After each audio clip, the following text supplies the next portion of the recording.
we're looking at the whole issue of decarbonization and pathways to resilience or decarbonization of the industry. And a little context setting, folks, that the fossil fuels right now are, and for a long time have been the backbone of our economy. They heat our homes, they drive our cars, they make our plastics, fertilizers, etc. But the global economy is transitioning, and the energy industry is transitioning with it.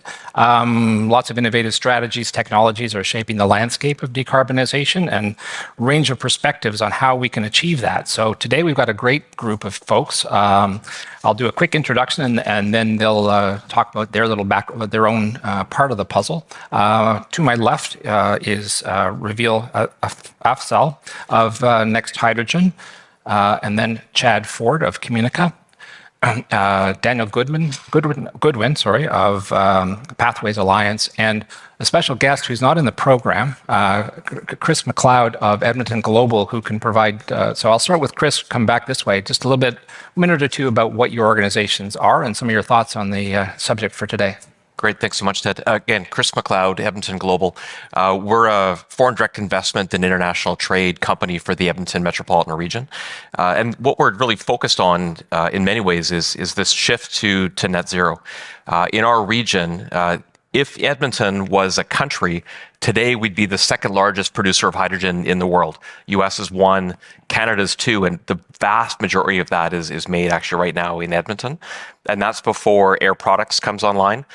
Right now they're building the world's largest net zero hydrogen facility. It's a $1.6 billion project. We should find out within about a month about Linde's project. So Linde is about to build or about to announce one that's twice that size. And just for comparison, when you look at the largest electrolyzer hydrogen projects in the world, the Air Products one is 25 times the largest even being contemplated today. So it's massive scale on top of already being one of the largest producers.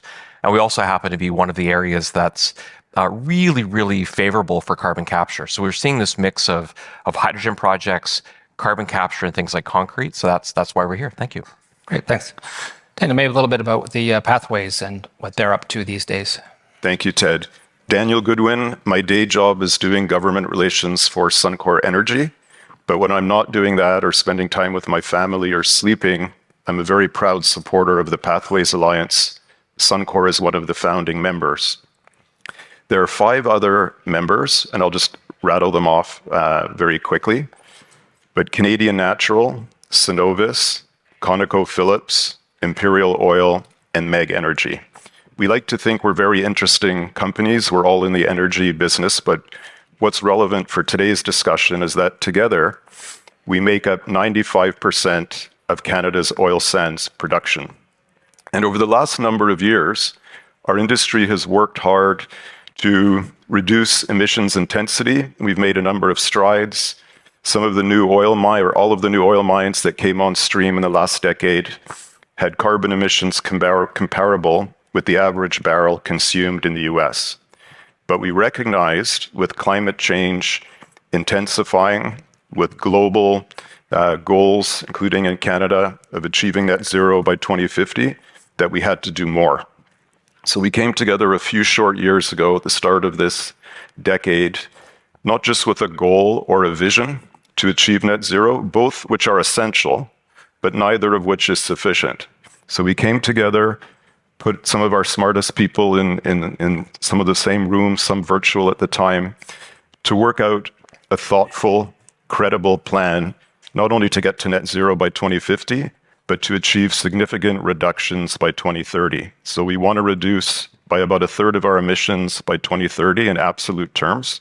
And over the last few years since we've stood up, we've been working very closely with the federal government and the Alberta government to put in place a policy framework that would enable these hugely important investments for our industry and for Canada to go ahead.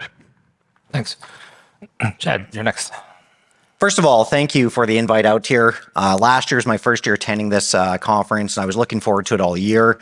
The quality of the speakers, the quality of the event really intellectually inspires me and, wants to have great conversations with people and the panel members out here, so thank you. My name's Chad Ford. my professional background is a combination of the startup world and the energy industry. My company, Communica, we provide regulatory, stakeholder, and Indigenous engagement and software services for project proponents. What we're trying to do is help create more productive relationships with the people most impacted by projects.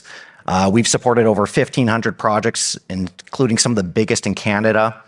We're headquartered in Calgary, but we have personnel in Vancouver, Northern British Columbia, Surrey, and right here in the GTA. And we're actually actively hiring. So if anyone out there is interested, look at our website and please approach me later on today. What I'm really looking forward to discussing today is we've got ambitious goals, we've got large challenges, but that means we have to learn how to really make things and make things on scale, big major projects, and move forward with that. And how can we as a country and a society position ourselves to do that? So thank you very much. So anybody get your resumes ready? Chad's come afterwards. Revealed. Next Hydrogen, you're a supplier to this this transition. Perhaps you talk about your company. And Absolutely. And I would echo what Chad said. It's just a tremendous conference, and thank you for the opportunity. Next Hydrogen is a water electrolysis company. We manufacture hydrogen generators. So water electrolysis is simply a process where you take electricity and water and you use electricity to break the water molecule into hydrogen. Our electrolyzers are purpose-built for integration directly with renewables, so we can load follow renewables. And to produce, if you use green electricity to produce hydrogen to break the water molecule, it's called green hydrogen or zero carbon hydrogen. That's what we produce. We are bringing the first innovation in cell design architecture that we know of since 1950s to dramatically reduce the levelized cost of hydrogen. We have 40 patents on our design. It's now been validated with Atomic Energy of Canada Limited. Then we did a project with Canadian Tire. Now we are focused on decarbonizing 2 of their distribution centers for forklift applications. We just won another big project in the nuclear space. We are focused with Casale, a big Swiss company for green ammonia market. And those are some of the areas that we are focused on. We are in Mississauga, about 15 minutes from the airport. We have 5 very cool assets running in our facility. So anyone who's interested in green hydrogen and seeing how it works can come see our electrolyzers in operation producing hydrogen 24/7. And I'll give you a little bit of context to my background. I came from the Ontario electricity business. About 5 years ago, I joined Global Public Affairs and started working primarily in the oil and gas. And it struck me that once you cross the Manitoba-Ontario border, what people mean by energy is a completely different thing. My life was all about electricity. And when you go out west, energy only means one thing. It's oil and gas. And I noticed that the current cabinet makeup in Alberta, there's a Minister of Energy and a Minister of Electricity. So they're distinct things. So one of the things that comes up often, and what we're going to do is we have a set questions, but it's going to be a discussion and more than just a lot of lectures. One of the things that's come up in our pre-conversation was how are you going to balance out the heating our homes today and with the energy needs of tomorrow. So what are your thoughts on strategies that we can employ today to strike that balance so you can keep costs minimal, you can make sure people have the energy that they need short term, and then move to a transition? If there's anyone who wants to jump in first, otherwise I'll just point. I can if you'd like. Yeah. So building out the grid to be able to do heat by electricity everywhere in the country is going to be really hard and really expensive. There are projects on the go right now, again, using hydrogen. In the city of Fort Saskatchewan, which is in the Edmonton region, there's a blending project right now into home heating. There's another community in in Sherwood Park that an entire purpose-built hydrogen community is going to be established where every home will be heated by hydrogen. And again, for areas where it's tricky to get enough power to them, or maybe where there's not enough renewable electricity on the grid already, they can be a really great solution. So I think it's not one thing, it's going to be a series of things. Some microgrid electricity, some hydrogen, some nuclear, because we're going to need a whole bunch of solutions to get there. Your thoughts, Daniel? Yeah, I think you asked one of the most complicated questions to start us off, so I assume the next ones will be easier. This is obviously the question that all 8 or 9 billion of us on the planet, the governments that represent us, the companies that work in this space, even as consumers, we're all wrestling with this. How do we decarbonize? How do we do an energy form, oil, gas, that are one of the most economically efficient energy forms, or the most economically efficient energy form that our world has ever seen? It's no coincidence that in the last 200 years, which is really the age of oil, you've seen billions of people pulled out of poverty around the world. So that's a given. We take it for granted, but we also recognize that now we face the most complicated existential challenge that we've ever faced, which is to reduce our emissions. And we're all wrestling with this. When we look at what we're doing in the Pathways Alliance, we look at all the projections around oil demand. We know that we need to move as quickly and also efficiently as we can to lower carbon emitting energies. Our view is that if Canadian oil can become amongst the lowest emitting oil in the world, if not the lowest carbon emitting oil in the world, then we should be allowed to serve that demand as it declines over time globally. And so we often say, don't let us off the hook, but allow us to do what we can to put technology in place to decarbonize. We do think it's really important. You often hear people talking about balancing economic and environmental objectives.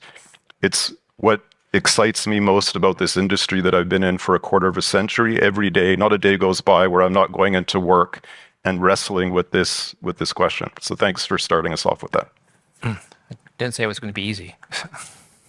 So, Breville, you mentioned a little bit, but do you want to talk about that particular subject? Yeah. I mean, when you think about some of the new acts that are already announced with the grid, they're talking about clean grid in, we should be very proud in Canada. We are already at about 83% net zero grid already, and it's a big achievement for us. And hopefully we'll get to that next 17% by 2035.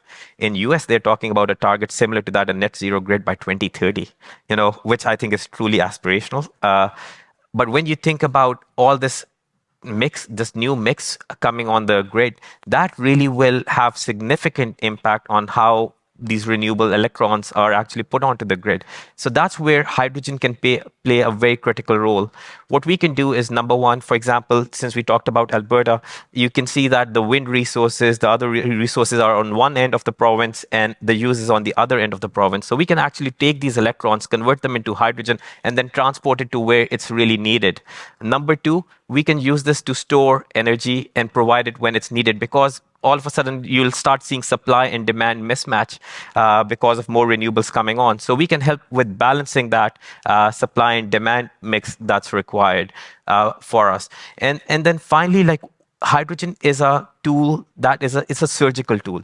It's not a tool that can be used for mass decarbonization purposes. It's going to be one of the many tools that's going to be used. So where you can use hydrogen is areas which cannot directly be electrified. And those types of areas are, for example, when you think about heavy-duty transportation, hydrogen can play a critical role over there in forklift applications, for ammonia, for refinery operations, steel. So those type of areas, hydrogen can play a very critical role in decarbonizing those industries. And I'll leave it at that. Right. If I could just build off, these great projects we're talking about, hydrogen, carbon capture. To me, I think about how can we sustainably build a lot of these projects on scale? Because if we're talking about a transformation of our entire grid, there's a lot of things that need to be built. And I think about key things like ESG, clear importance. A lot of conversations this week about it too. I balance that with we need projects that can be built on time, on budget, and do what they originally promised. There was a recent study that came out. It was called How to Build Big Things Again. And it looked at every single project that was over $1 billion over the last 2 decades. And meeting those 3 criteria was under 10% of those projects. If we're going to build a lot of these things, we're going to transform the economy, we're going to meet the challenges of the day, we need to have a balance of a regulatory process that supports that, a private sector that can step up and achieve that, and society that supports that type of movement occurring. So those are some of the things I think about of how do we kind of enable folks like you to achieve your objectives and create the projects you're looking at. That's a great point. Because one of the discussion points was the policy frameworks, which leads nicely into that. getting things done quickly. Obviously, a challenge in Canada. We've heard, no doubt, in other panels, the competition for capital with the U.S. and Inflation Reduction Act. Thoughts on what Canada can do to speed up this process so we can put in the technologies that we need? Reveal you're involved in that world. Maybe you start off and then the others could jump in if they want to. Absolutely. First, we must recognize all the excellent efforts that are already being made over here. And for example, 75% of the world GDP now has policies to grow the hydrogen economy. In US, they have an investment tax credit. So you put up a plant, you can get about 25% back, and similar numbers here in Canada. In addition to that, there's a production tax credit now being introduced in US of about $3 per kilogram. So just to put this in reference, if you're around $2 per kilogram for green hydrogen or any other source of hydrogen, you are relatively at par with diesel, for example. And you're relatively at par for gray hydrogen in refinery operations, close to that.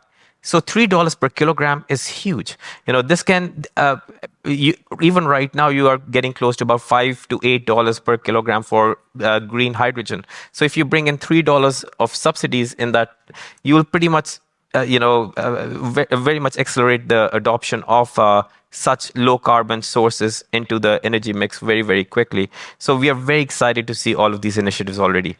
So where I think we really need to focus on next is supporting innovation in the space more so than we are. So where we have seen a lot of support right now is on technology readiness level, I would say 1 to 3, 1 to 4. When you're coming up with lab experiments, when you're coming up with prototypes, a lot of support over there.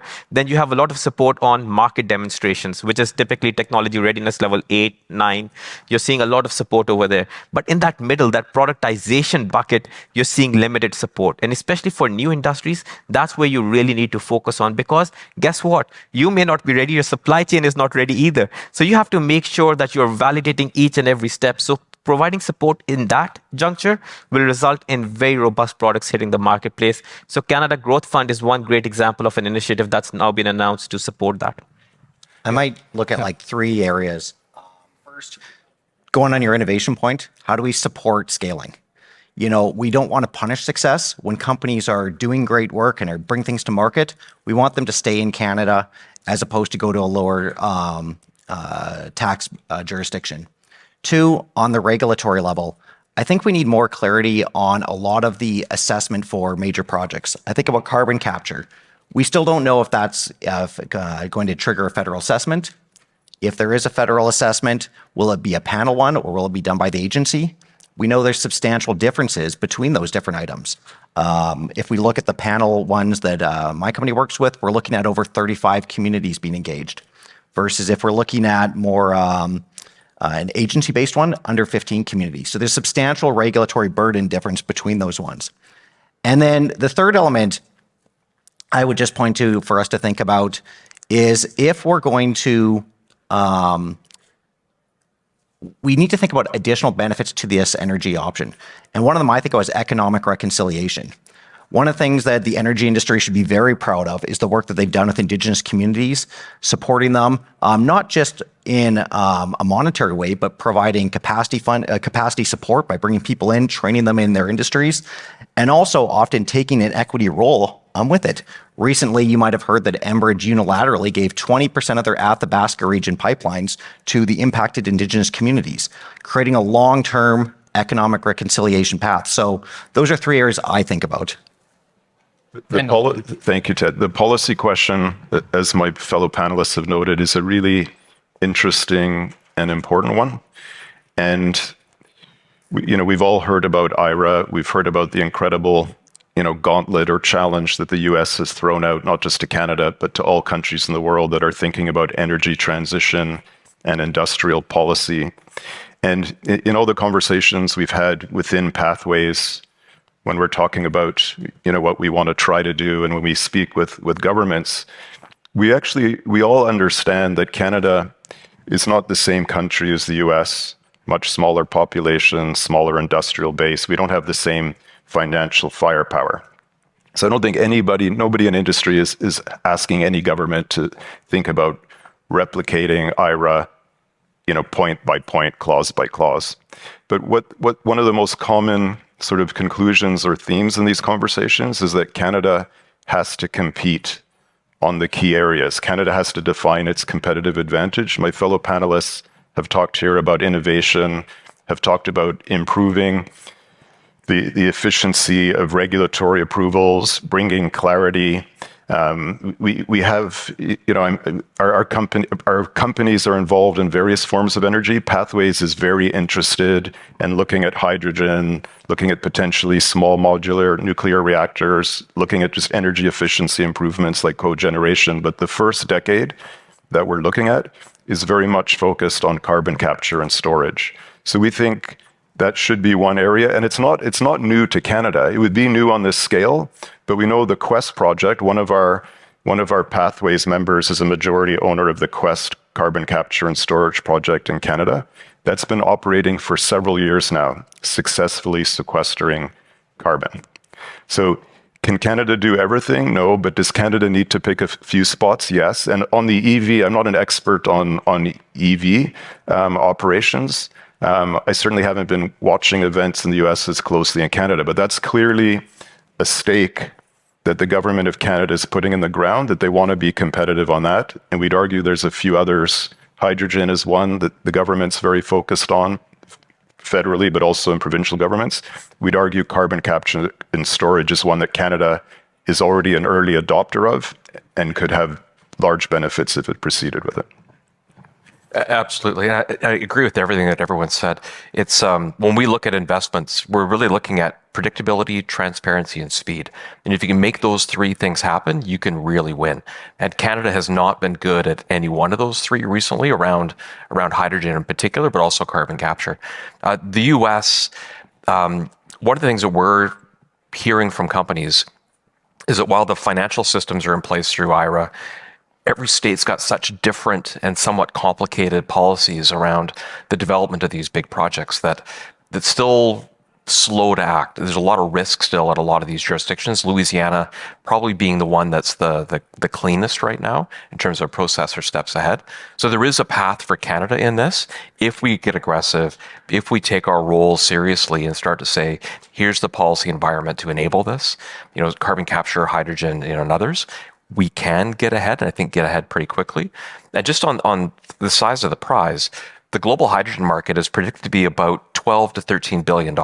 That's just really on the production piece. But we think, and just agree on the innovation piece, that it's going to be an entire shift of economy. So you're going to need new types of pipelines, new types of pumps, new types of circuits, new types of monitoring systems, new types of finance. You look at the whole industry that's going to be built around this, and the places that are out ahead of it first are going to have a larger share of that prize. So we've got a chance right now to be at the forefront of that because we have been at the forefront for several years, but we're losing that edge. And it's just the amount we could be driving for investment and for growth of startups is incredible if we get serious about it. So you raise a good point. So you say we're losing an edge. What would give us that leg up that we can actually kind of be the leader that we could be? Any thoughts on that, Chris? I think it's a clear sign that we're in the game. There was a report put out by the Business Council of Alberta about a month ago, or maybe 2 months ago, on Canada's future unbuilt, and it talked about some of the things we've discussed, where big infrastructure projects, especially ones that are cross-jurisdictional, can get tied up for 10 years in the approval process. And we need to move a lot faster than that. We've got, Japan, Korea, Singapore, other parts of Asia that are really trying hard to decarbonize their economies and are looking to Canada as a source of liquefied natural gas, hydrogen, ammonia. And right now, they're not sure if we're going to be able to deliver. And we can not only help decarbonize Canada, but we can help decarbonize a big chunk of the world if we start to build things. So it's surety, it's security, and then it's once those investments are turning into reality, companies are looking for where can they be an innovation sandbox to try new things, to test stuff out. A project we're involved with is the 5,000 hydrogen vehicle challenge. So our goal is to put 5,000 hydrogen fueled vehicles on the road from Edmonton to the rest of Western Canada, again, within 5 years. We've got, Nikola, Hyzon, we've got producers, we've got suppliers, we've got, garage shops that are trying to figure out how do they get involved. And it's getting the attention of a lot of companies in other parts of the world to say, we've got a tool for this, we've got a tool for that. We want a test bed. Can we do it in your community? So it's like being at the front of the line really helps. Any thought? Daniel? Yeah, thank you. Policy is also fascinating. We all know that when governments at any of the three levels we have here in Canada, when they're thinking about new policies, one of the first things they do is they research what other jurisdictions are doing. And when industry is thinking about doing large projects like carbon capture and storage, we do similar things. We look around the world and what other jurisdictions are doing. And there's really interesting things going on with large-scale carbon capture and storage in Norway, in the Netherlands, in the US with something called 45Q, which a number of you would be familiar with, a production tax credit for carbon capture and storage. What we've found, this is true of any kind of hub, so you would know it in your own industries, finance, other things. There's always a very strong collaboration between governments and industry. These are they're large projects, they're hugely important projects. They're not typical industry projects in the sense that they're not designed to create the most efficient revenue stream, profit. They're designed to serve a hugely important environmental need. And so any jurisdiction that's doing this is having a collaboration. In Canada, we were very pleased when the federal government announced the investment tax credit for CCUS, 50% for the actual capture and storage, 37% for pipelines. As we all know, from whatever our fields are, the devil is always in the details. So lots of discussions going on, lots of consultations going on to make sure that the fine print doesn't accidentally reduce the headline of that 50% ITC and doesn't reduce the intention of the government to be supportive. There's also something in Canada, as we know, the Net Zero Accelerator Fund designed to support these projects. So Pathways has been in discussions with the government about a major shared piece of infrastructure, so an actual carbon transmission pipeline, which would go from the sites to a sequestration hub. Lots of talk about carbon price. So each of my panelists have noted the importance of predictability and stability. And we've seen something interesting in recent years. We've always seen societal polarization. Unfortunately, that's not interesting, it's unfortunate. But we've seen an increase in what we call stroke of the pen risk or political risk. If there's a change in government and a company, an industry has placed multi-billion-dollar bets on assuming a certain policy regime will be in place, if that policy regime gets changed, what does that mean for the investment? So lots of discussions going on in various places in Canada about how we can together reduce that risk. You raise a good point. I think there's a perception that regulatory certainty is a policy that I put in place, and the one that you put in place is no good. So that continuity is an important message, I think.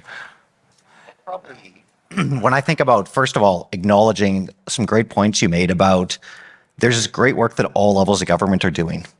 I think there's more we can do, but there's great work. When I think about helping these projects, maybe an area I've been most experienced with is on the transparency level.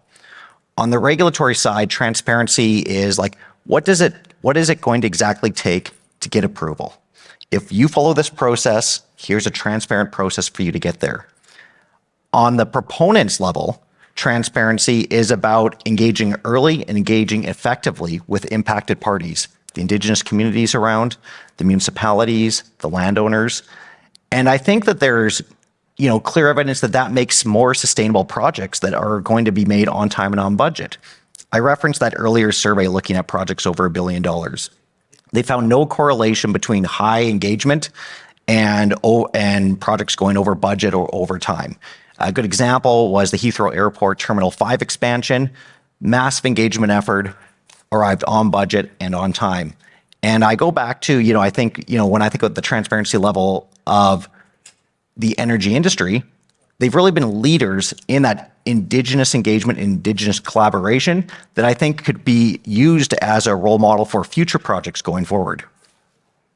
We talked about the Indigenous aspect in our call, and I know a lot of the pathways companies, in particular your company, Daniel, are very involved in First Nations communities. I mean, do you see this as being a key to the future for any project, or? I'm assuming that's a rhetorical question. It is. So, absolutely, it's absolutely leading key. discussion point. Yeah, it's a hugely important point, especially at this time in our country's journey towards reconciliation in each of our companies. I'm not sure how well known it is outside of Western Canada, how active the energy industry has been in striving to work with Indigenous communities and businesses. The procurement numbers, our industry deals with large numbers, so sometimes it's easy to glaze over, but the procurement numbers that a number of Pathways member companies do each year are in the hundreds of millions of dollars with Indigenous-owned businesses. And there's been sort of an evolution over the last number of years. It started with, working to employ Indigenous workers, many of whom live nearby energy sites. It graduated to procuring products and services, so building huge amount of supply chain capability with a number of businesses. In recent years, there's also been a number of equity partnerships, which are attractive to certain communities. So it's a huge part of what we do, and it's one of the great things. There's still many challenges, and we do need to move more quickly, and we all need to be more collaborative. But this is actually a bright spot in the industry, not without its challenges, of course. We know there are over 600 Indigenous communities in Canada. There's certainly no homogeneity there. So each community business will have different views, but a huge amount of time and effort has gone into building relationships where we can, and it's absolutely essential. The Pathways Alliance has been having a number of discussions with Indigenous communities, businesses. We started our formal consultation with them earlier this year in the summer, and we're going to continue those discussions. Maybe just adding to that, when I think about effort, one of the areas our company does is called stakeholder information management. So how do we quantify the amount of engagement and qualify the quality of that engagement? When we look at a typical major energy project, you're looking at tens of thousands of stakeholder engagements occurring over a multi-year process. And I think that helps the projects become better, because a key component from the regulatory requirement is how do you take the concerns raised by these communities and these stakeholders and incorporate them into your project design. And so often it will make a better end product by that early engagement. And then Chris, you're the new guy on the panel. We didn't get a chance to prep this, so if I'm throwing you a curveball, I apologize for that. We've talked a lot about what in the industry would be the upstream part, the production and processing of oil and gas from whatever source. But outside of Edmonton and part of your world is a very large, I would say, consumer use, but in a large industrial user. And that's the part that often doesn't get really highlighted in this discussion. So maybe you could talk a little bit about what those companies are doing to decarbonizing, because there are chemical companies there are fertilizer companies there's plastics companies there. Maybe you could elaborate a little bit on what's happening just outside of Edmonton, because I think it's a story that, as a naive central Canadian, I may not know about. So, yeah, you bet. It's a good question. If you haven't been out to Edmonton, you probably aren't aware of just how much of a industrial base there is around us. And it's really in an area we call the Alberta's Industrial Heartland, although it's not limited to that area. There's about $70 billion of capital projects already there, about another 30 or 40 billion being built by 2030. It includes things, again, like in the next month, Dow is predicted to make an announcement of their up to $15 billion net zero ethylene polyethylene facility, the largest of its kind in the world. That one project will decarbonize about 30% of Dow's global footprint, just to give you a sense of the scale of that. That includes the Linde net zero hydrogen project.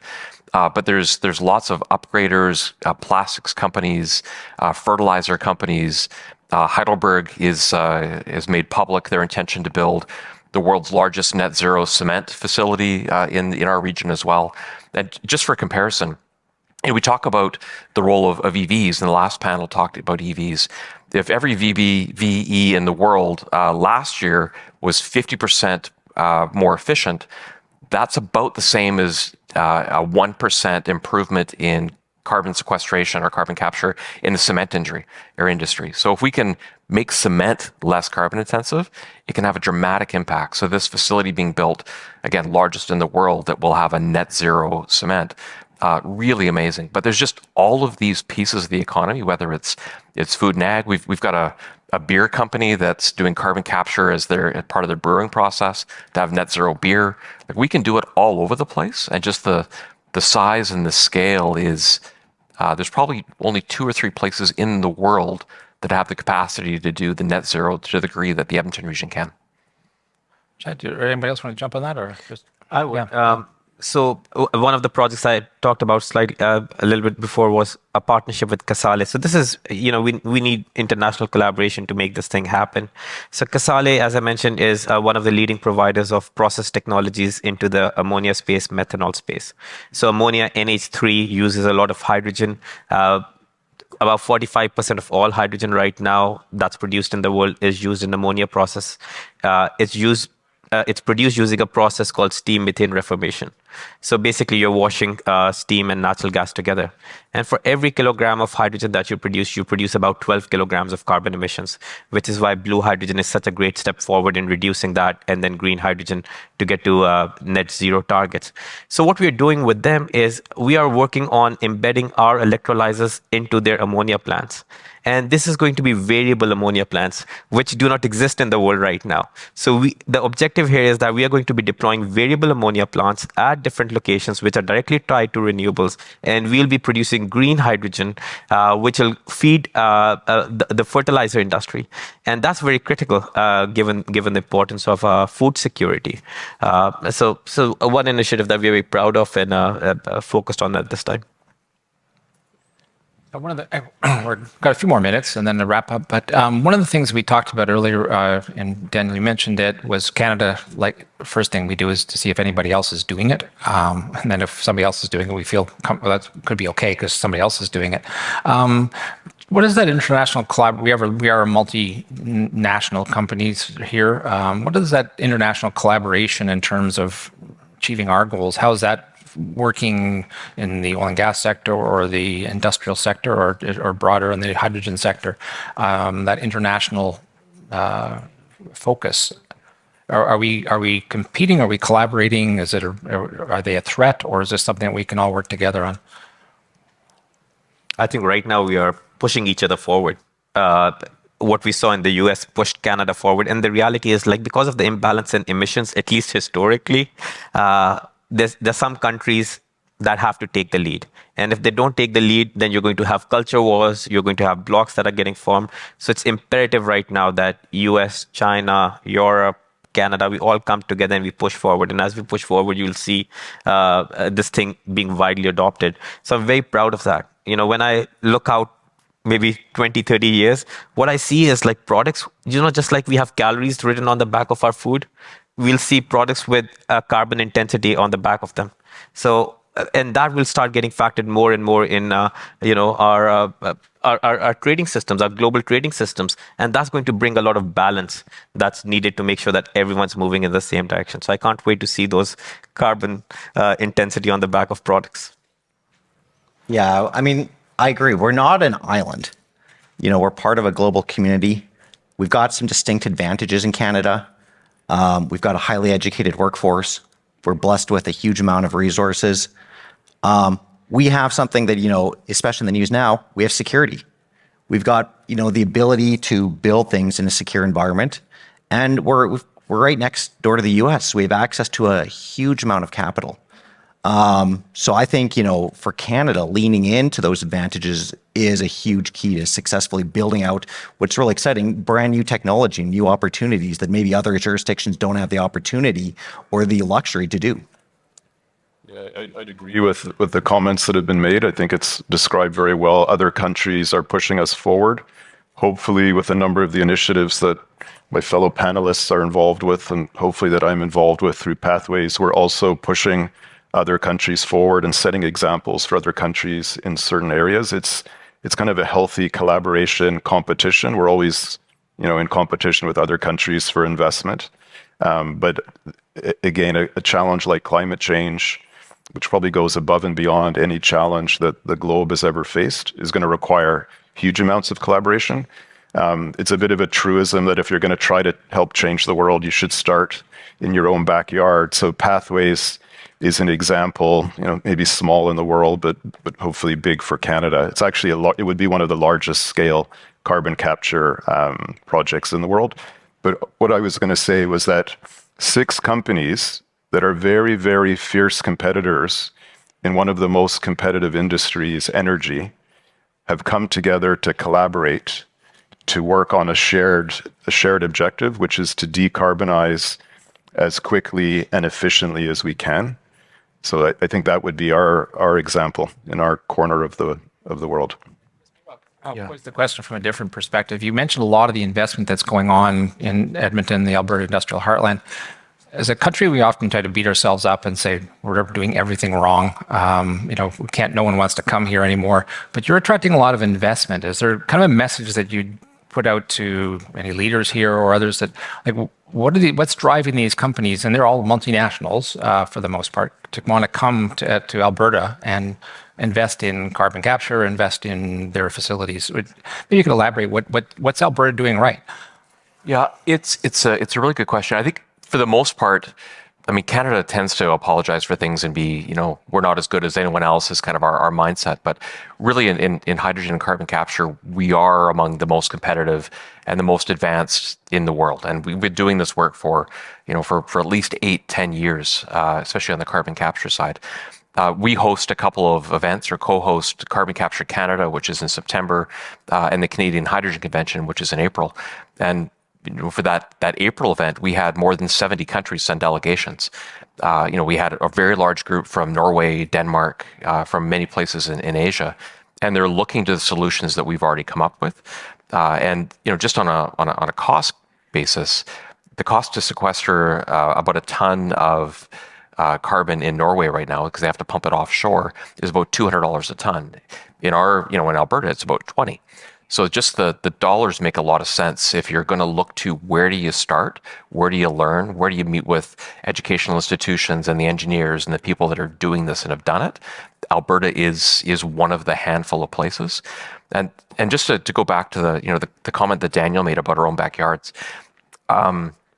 Early April, right before that Canadian Hydrogen Convention, we went to Jasper, right, just down the road from us, one of Canada's great national parks. And right as we were driving is when the major forest fires started. And so we actually drove through just crazy fires getting to our holiday. And at one point we were like, what the heck are we doing? And that started one of probably the worst fire season that's ever happened in my life. And there was a report that came out in August saying that 25% of the world's carbon emissions from January until August of this year were caused by Canada's forest fires. We've got a real problem we need to solve. So I think the work that we're doing, whether it's hydrogen, carbon capture, EVs, it's so serious, and we need to move really, really quickly. And so I think one of the things that I am really appreciative of what's happening, at least in Alberta, is while the rhetoric is, we need to be really careful, we're actually moving really fast. Things are being built, things are being done, investments are being made. And I think it's, coal is a good example. Alberta's majority of our electrical system was based off coal. We had a goal to get rid of coal from our system by 2030. It's already gone. This year, we're now completely off coal in our energy grid. So we're serious and we're moving, but the reality doesn't always match kind of the rhetoric about what's said in Alberta. So there's companies involved in the Pathways Alliance and others that are really, really working hard to make this change. If I could just add to that quickly, if I could add quickly, it's really inspirational for me today hearing about these great initiatives that are going on in here. And sometimes, it's easy to focus on the challenges versus the opportunities. But as an entrepreneur, my entire mindset has been focused on an abundance mindset as opposed to a scarcity mindset. And when I think about opportunities here, I hope that all of us go away feeling inspired about what's going on here and embrace that abundance mindset as we approach these challenges. Can you got a few seconds reveal, or Daniel, any final comments?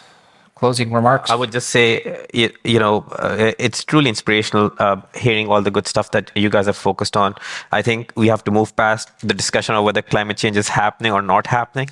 It's real. We are seeing it every single day in our operations. It's impacting people from getting cancer all the way to much bigger impacts that we are seeing around the world. So let's keep the efforts up. The future definitely looks bright from our vantage point, from all the fossil fuel companies that we are working with, the efforts that they are undertaking right now.